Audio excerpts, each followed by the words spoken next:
Bonjour à tous. Demain, lundi 14 décembre, Alassane Ouattara, président élu au terme du scrutin du 31 octobre 2020, prêtera serment. Il prendra ainsi l'engagement devant la nation, devant le Conseil constitutionnel, de servir le peuple qu'il a élu dans le strict respect de ses nouvelles attributions.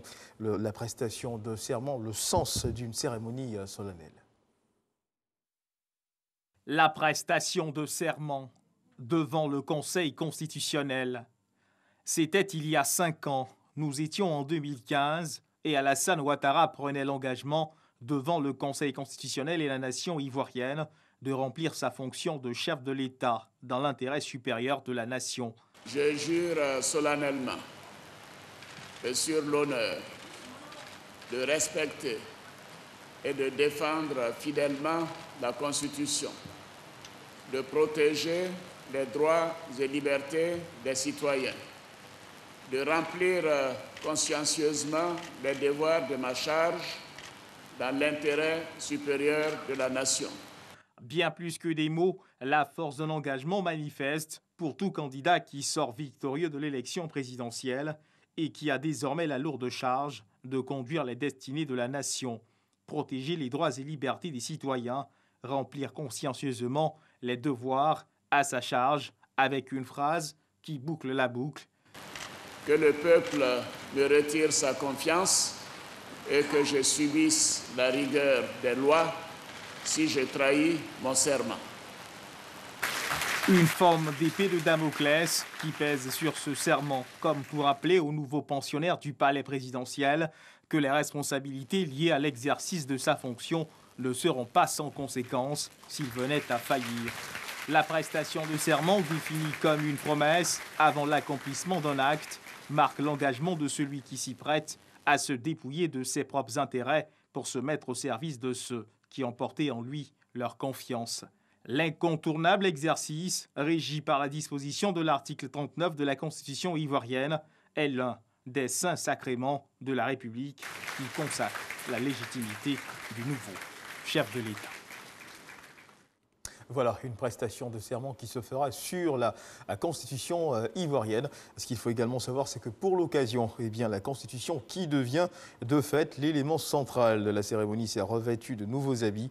L'habillage, la mise en page, la couverture, un nouveau format bien pensé par des expertises ivoiriennes.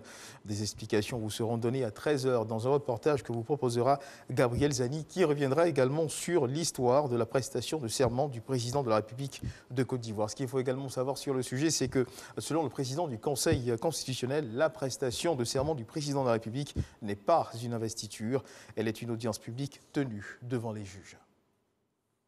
Le secteur agricole a été impacté négativement par la Covid-19. Dans le souci d'aider au relèvement dans ce domaine, l'État a obtenu du projet Solutions numériques pour le désenclavement des zones rurales et l'agriculture, projet financé par la Banque mondiale.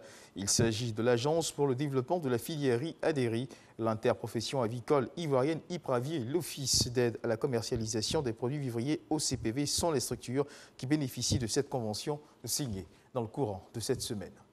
Dans l'actualité internationale au Burkina Faso, pour ce qui concerne l'affaire Norbert Zongo, François Compaoré, le frère de l'ex-président burkinabé Blaise Compaoré, sera bientôt fixé sur sa possible extradition. Bien que la France ait autorisé en février l'extradition de François Compaoré, le frère de l'ancien président burkinabé Blaise Compaoré n'est toujours pas revenu au Burkina Faso. Ses avocats ont déposé un recours auprès du Conseil d'État. Le recours de la défense de François Compaoré sera examiné le 18 décembre au Conseil d'État français. Pour ses avocats, son extradition est illégale.